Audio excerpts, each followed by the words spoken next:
Hello everyone, welcome back to Pocket Maths. हम continue कर रहे हैं स्ट्रेट लाइंस और इस वीडियो में हमारा टॉपिक है area of a triangle and collinear points.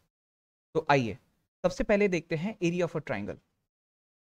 अगर हमारे पास मान लीजिए बच्चों तीन पॉइंट्स दे रखे हैं ए बी और सी, तो ये तीन पॉइंट्स मिलके हमारे पास अगर ट्राइंगल बना रहे हैं x1 y1 x2 y2 और x3 y3 कोऑर्डिनेट्स के साथ, तो अब हमको अगर इस ट्राइंगल का एरिया निकालना है, area of triangle A B C अगर निकालना है, तो देखते हैं कैसे निकालते हैं। बहुत सिंपल सा फॉर्मूला है, हम बचपन में भी पढ़ चुके हैं। ये होता है 1/2 times x1 times y2 minus y3 plus x2 times y3 minus y1 plus x3 times y1 minus y2। जब हम इसको डिटर्मिनेंट फॉर्म में लिखेंगे तो ये डिटर्मिनेंट फॉर्म में क्या हो जाएगा बच्चों, 1/2 times x1 y1 1 x2 y2 1 x3 y3 1। अभी हम डेरिवेशन पे फोकस नहीं कर रहे हैं।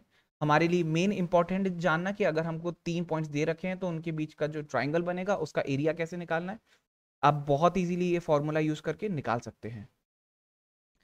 अगर बच्चों आपको एरिया डायरेक्ट फॉर्मूला यूज करके नहीं निकालना है और स्ट्रेट लाइंस के कंसेप्ट यूज करके निकालना है, तो हम वो भी देखते हैं कि कैसे निकाल सकते हैं।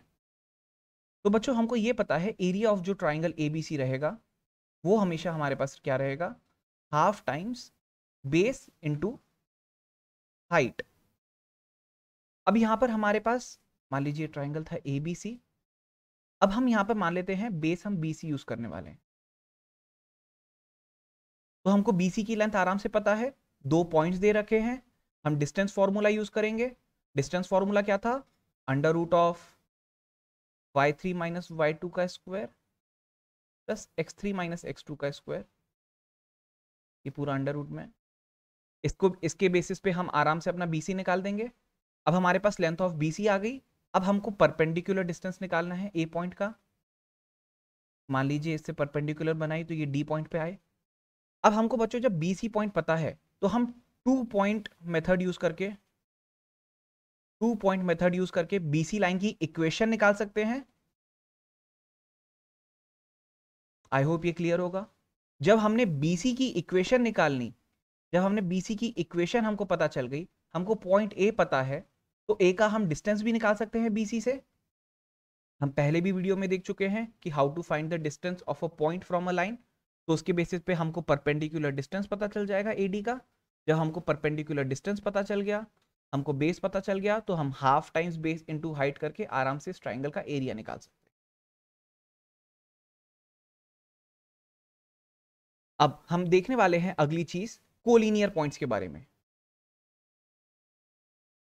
कोलिनियर पॉइंट्स, तो बच्चों कोलिनियर पॉइंट्स क्या होंगे, वो सारे पॉइंट्स जो एक लाइन में लाई करें। मतलब कि अगर देखा जाए तो अगर हमारे पास तीन पॉइंट्स हैं ए बी और सी, अगर हम ए बी के को ज्वाइन करते हुए एक लाइन बनाएं और उसको एक्सटेंड करें, तो जो हमारा सी पॉइंट है, जो हमारा सी पॉइंट है, ये सी पॉइंट भी मेरा इस ए बी लाइन के ऊपर आना चाहिए। बोल मतलब ए बी और सी ये तीनों एक ही लाइन में लाई करेंगे।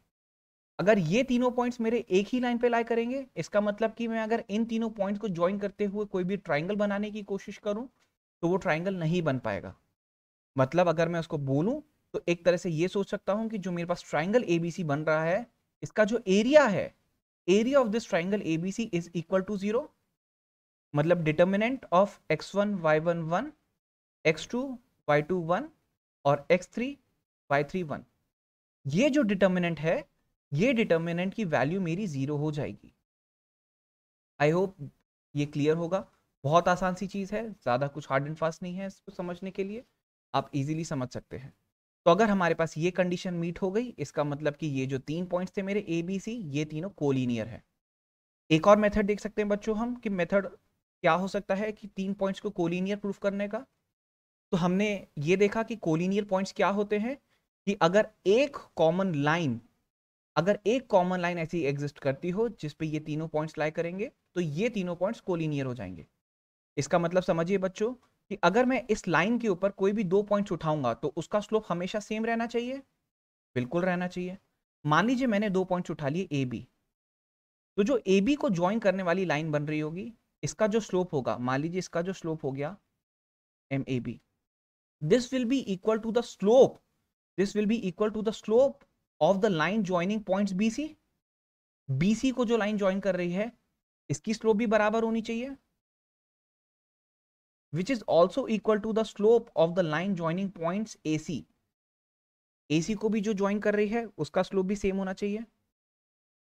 तो अगर ये कंडीशन मीट कर जाती है तो भी मैं बोल सकता हूं कि जो 3 पॉइंट्स हैं मेरे ये कोलिनियर होंगे।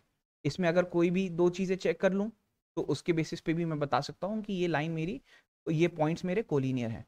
अगर मान लीजिए मैंने ए बी को बी सी से चेक किया, या बी सी को ए सी से चेक किया, या ए बी को ए सी से चेक किया, मैं कुछ भी चीज चेक करके आराम से अपने कंक्लूजन पे पहुंच सकता हूं। बहुत सिंपल सी चीज थी बच्चों।